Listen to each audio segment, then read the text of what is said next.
kita mendapatkan wakil presiden yang tidak layak. Something happen to the president, maka dia yang akan berkuasa menjadi wakil presiden. Karena itulah kemudian menurut saya setuju.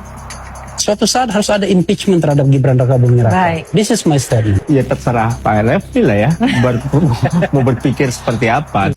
Kalau nggak layak jadi wapres, terus yang layak itu anakmu, cucumu gitu, atau dirimu gitu. Mbok ngono iku berpikir kadang-kadang diam sejenak 30 menit atau 1 jam gitu terus mikir, pantas nggak aku komentar kayak gini. Mbok malu gitu loh, malu sama dirimu sendiri. Komentar kok kayak begini loh. Astagfirullahaladzim.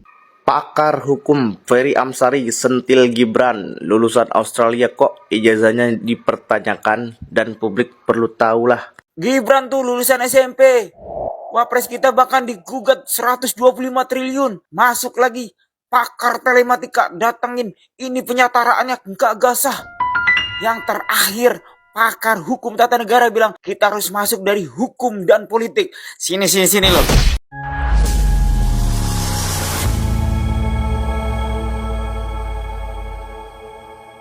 Assalamualaikum warahmatullahi wabarakatuh, saudara-saudaraku sebangsa dan setanah air. Dimanapun kalian berada, semoga kalian selalu dalam kondisi sehat walafiat. Berjumpa lagi dengan saya di Gaspol Update. Kami bukanlah buzzer pihak manapun, kami hanya menyajikan keputusan ada di tangan Anda. Teman-teman, ini ada video yang menurut saya cukup menarik ya, yakni tentang Gibran yang terus diserang, tidak henti-hentinya ya, tidak mempan diserang dengan isu gak punya ijazah SMA, ya kan, diserang dengan isu yang lain, isu plonga-plongo lah, isu fufu-fafa lah, dan yang terbaru juga Gibran ini diserang dengan isu pemakzulan. Dan terbaru lagi teman-teman ya, tanpa ada hujan ya, dan tanpa ada angin, maksudnya itu tanpa ada bukti yang menyertainya, si RH tiba-tiba saja, tahu ya si RH ya, menyebut bahwa Gibran itu sangat tidak layak menjadi presiden dan harus segera diberi hukuman. Waduh. Maksudnya itu hukuman apa? Kok tiba-tiba ingin menghukum orang tanpa ada bukti kesalahannya? Itu maksudnya gimana? Lagian gitu loh. Kok menilai presiden dan wakil presiden itu layak dan tidak? Ini kan Indonesia ini kan negara demokrasi. Ya. Presiden dan wakil presiden dipilih oleh rakyat dengan suara terbanyak. Jadi nggak ada istilah layak dan tidak layak. Kalau terpilih ya sudah pasti layak gitu loh. Atau mungkin yang dianggap layak ya oleh si RH dan kawan-kawannya itu ini mungkin hanya One Nepal. Inilah bedanya seorang ahli tata negara asli dan ahli tata negara abal-abal ya, alias ahli tata busana atau ahli tata boga. Jadi kalau ngomong itu 11-12 gitu loh dengan orang yang sedang mabok kecubung. Nah, bagaimanakah videonya dan bagaimanakah respon netizen?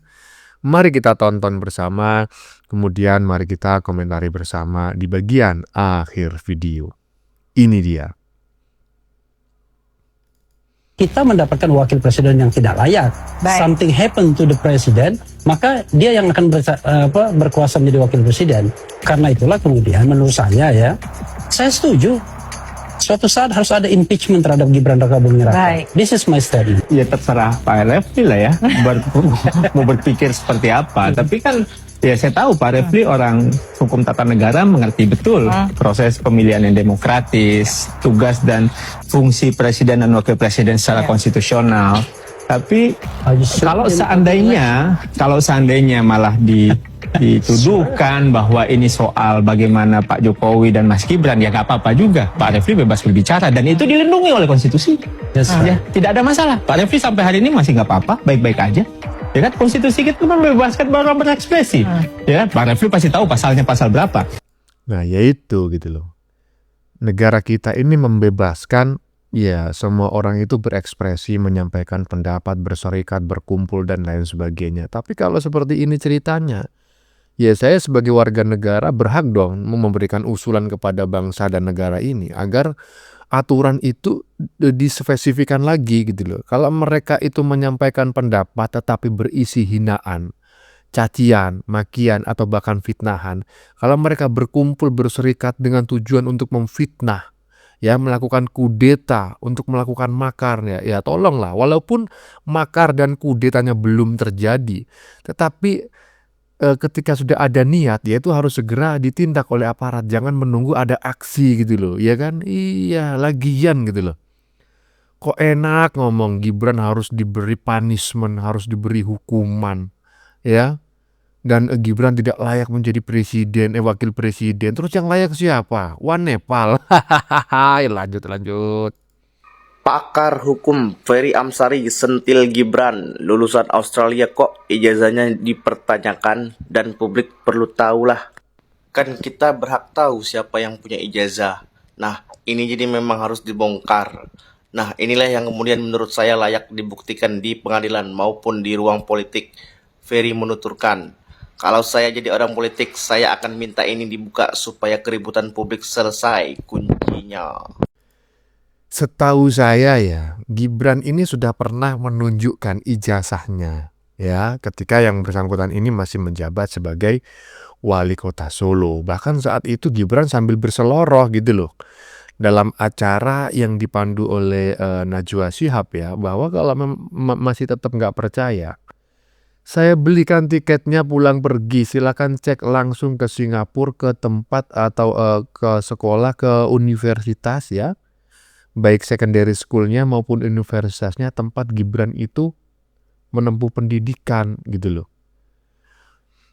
Beda loh ya dengan Jokowi. Jokowi itu kuliahnya lama, maksudnya itu di waktu yang lama gitu loh. Sulit mencari bukti. Gibran ini baru, bro. Jadi mencari bukti apakah Gibran itu benar-benar sekolah, benar-benar kuliah, punya ijazah atau enggak, itu mudah sekali dilacak gitu loh. Dan kok nggak mikir kalian itu ya, bikin narasi kok sebodoh itu gitu loh. Astagfirullah. Lanjut. Bu Irma, menurut Anda Presiden perlu bersikap tidak soal ini? Belum menyatakan sikap secara eksplisit tidak? Nggak perlu, karena itu bukan haknya Presiden, haknya DPR, MPR. Jadi untuk apa digubris? Ya, kalaupun itu digubris, artinya Presiden juga membuka dirinya sendiri ke publik, ya kan? Karena dia menyetujui Gibran mendampingi beliau ketika mau menjadi wakil presiden. Nah, ketika semua GR banyak GR yang dilakukan ke MK dan dikabulkan. Kenapa hanya soal presiden Gibran saja yang kemudian banyak yang tunggang langgang? Menurut saya GR itu sah-sah saja, ya dikabulkan atau tidak dikabulkan, karena kan keputusan MK itu kan final dan mengikat. Kenapa harus ribut-ribut lagi? Gitu loh. Oke. Ya. Jadi sekarang ini bolanya bukan di presiden. Presiden diam itu bukan apa-apa karena dia satu paket. Ya, dia nggak mau lah ya. Kemudian dia juga ikut dalam hal-hal yang menjadi hiruk pikuk orang-orang yang pingin banget Gibran dimazulkan, kan gitu. Ya, karena kalau Gibran dimazulkan, sebentar lagi beliau juga pasti akan dimazulkan. Karena dua-duanya memang pengen dimazulkan kok sama orang-orang itu. Nggak ada lagi cara yang lain, kan kita tahu dari mana arahnya. Jadi nggak juga lah ya, masyarakat Indonesia ini bodoh nggak juga. Jadi sabar aja, kita tunggu bagaimana respon DPR.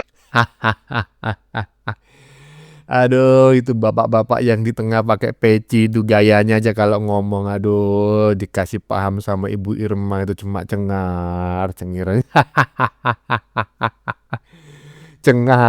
cengir aja. Ini mah menurut saya sebuah sebuah knockout gitu ya, bahwa ya nggak haruslah Prabowo itu memberikan statement, pernyataan ataukah merespon, karena menurut Ibu Irma barusan memakzulkan Gibran itu sebetulnya ya hanya langkah awal saja gitu loh, cek ombak saja. Kalau seandainya itu berhasil, maka selanjutnya yang akan dimakzulkan adalah Prabowo, kan seperti itu. Mantap Ibu Irma ya, kasih paham orang-orang abengak macam kayak gitu ya kan. Lanjut.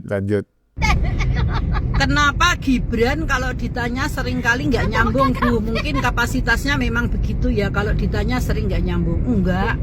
Sampean itu meragukan kecerdasan Mas Gibran ya.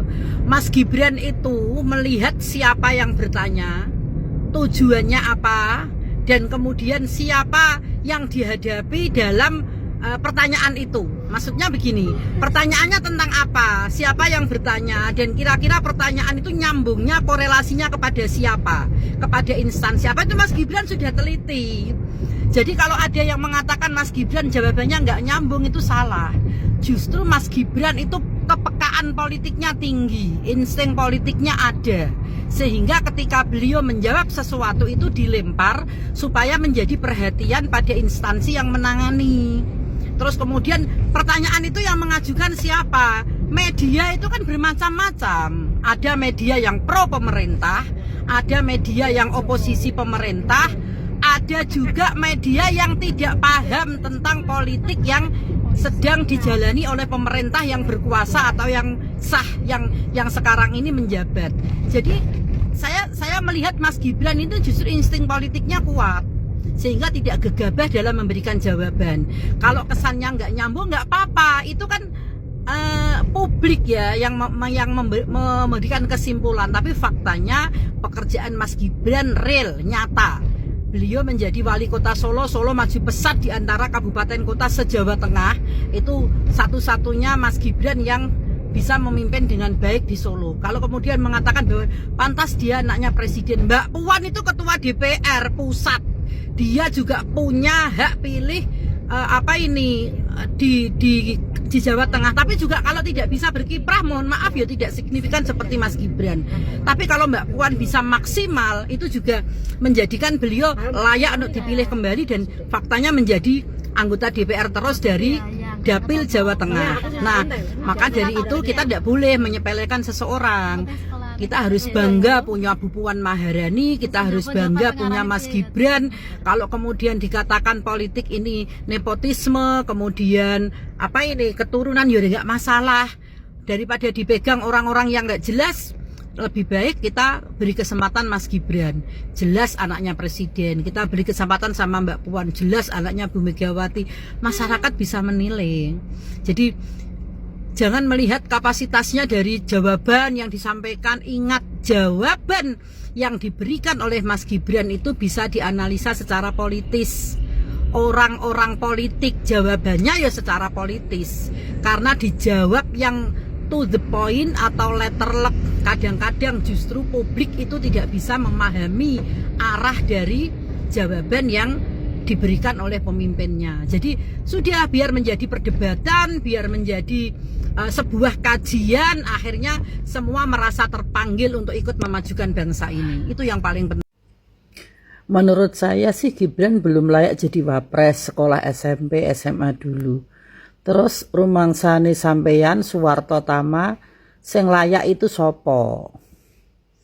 Sampeyan, saya kadang bingung loh, kenapa ada orang kok berani komentar kayak begini, kok gak ngilo gitu loh. Kalau orang Jawa bilang kok gak ngoco gitu loh. Di rumahmu tuh ada cermin apa enggak sih?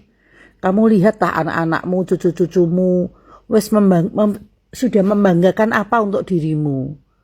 Kok kamu sampai berani mengatangi seorang wakil presiden loh?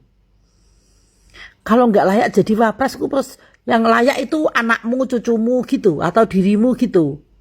Mbok ngono iku berpikir, kadang-kadang diam sejenak 30 menit atau 1 jam gitu, terus mikir, pantas nggak aku komentar kayak gini? Mbok malu gitu loh, malu sama dirimu sendiri. Komentar kok kayak begini loh, astagfirullahaladzim. Terus aku pengen ngerti backgroundmu kok apa sih sehari-hari itu? Pekerjaanmu apa, prestasimu apa, kamu sudah berbuat apa kepada keluargamu, anak-anakmu udah jadi apa, anak-anakmu jadi apa, cucumu jadi apa, pengen aku lihat. Soalnya aku heran, kok ada orang kok nulis begini itu mikir apa enggak, isin apa enggak gitu loh, kok enggak malu gitu. Ya, menarik sekali teman-teman ya, 2 video yang baru saja kita saksikan, yang berwarna latar belakang hampir sama ya, mirip gitu, coklat ya, grey ya. dan tetapi membahas dua hal yang berbeda tetapi masih berkelindan gitu ya, masih berhubungan dengan Gibran, dan saya sependapat bahwa Gibran itu bukan nggak nyambung ya. Saya pun juga demikian ketika ditanya orang, saya itu pertama diam dulu, tidak langsung menjawab karena saya harus berpikir. Saya menjawab seperti apa dan itu berhubungan dengan banyak variabel. Siapa yang sedang mengajak saya berbicara? Kan seperti itu. Di mana? Kapan? Kan seperti itu. Sedang apa? Nah, kalau misalnya yang bertanya kepada saya ini adalah seorang satpam atau seorang tukang becak, masa saya harus menjawab ilmiah ya kan pakai bahasa Inggris? Kan enggak gitu loh. Apalagi kalau mereka bertanya tujuannya adalah menjatuhkan ibaratnya. Ya kan nggak perlu saya jawab dengan serius, kan seperti itu. Bisa saja memang sengaja saya jauhkan dari api, panggang dari api gitu loh.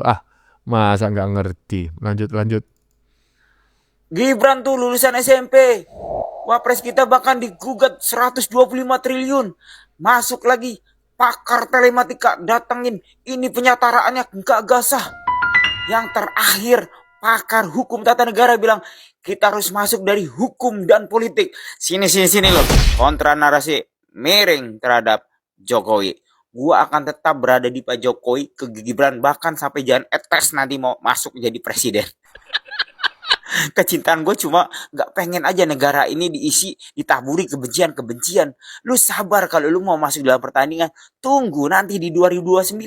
Kalau lu gak yakin menang, wajar lah kalau lu mulai nyerang dari sekarang.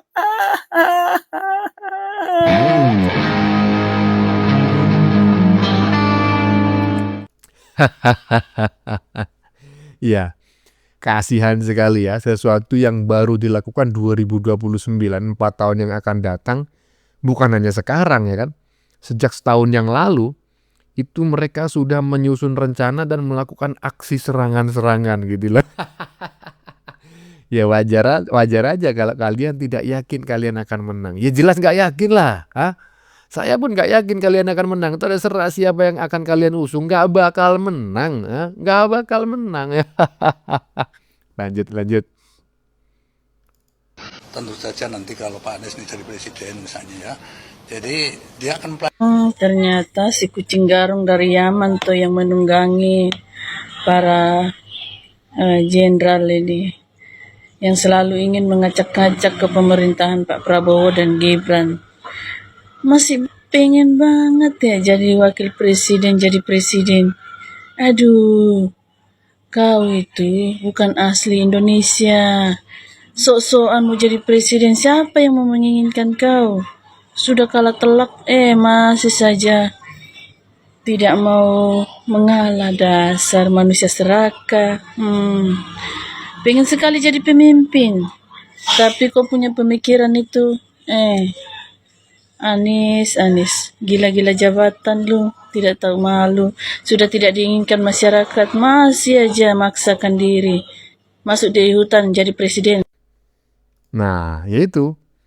Saya pun juga mencurigai bahwa bukan hanya yang menunggangi para mantan jenderal ya, tetapi juga yang menunggangi para ya aktivis-aktivis koplak ya, semacam si RH ya kan, kemudian tadi itu ya kan, siapa itu Amsari gitulah, ya kan. Itu saya yakin yang menunggangi adalah One Nepal gitu loh, karena dia sangat berharap sekali menjadi presiden gitu loh, minimal wakil presiden lah, karena kalau misalnya Gibran itu berhasil dimakzulkan, maka One Nepal ini berpotensi besar untuk menggantikannya, walaupun sebetulnya menunjuk wakil presiden itu adalah ranahnya presiden gitu ya, jadi hak prerogatif presiden. Dia berhak menunjuk siapa saja yang akan mendampinginya sebagai wakil presiden. Tapi kan nanti pasti akan digoreng-goreng itu, bahwa gimana caranya Prabowo berpasangan dengan Abah. Iya kan, Abah menjadi wakil presiden menggantikan Gibran. Setelah berhasil kemudian Prabowo-nya yang akan disingkirkan. Kan macam kayak gitu tujuannya, kemungkinan besar. Bagaimana menurut kalian? Keputusan ada di tangan Anda, silakan tulis di kolom komentar baik Anda yang setuju maupun yang tidak setuju dengan isi konten ini. Sebelumnya saya memohon maaf ya jika dalam penyajian konten ini ada kata-kata yang menyinggung, kurang tepat penggunaannya, atau ada data yang dianggap keliru atau salah, saya memohon maaf yang sebesar-besarnya. Kita jumpa lagi di lain video. Salam NKRI.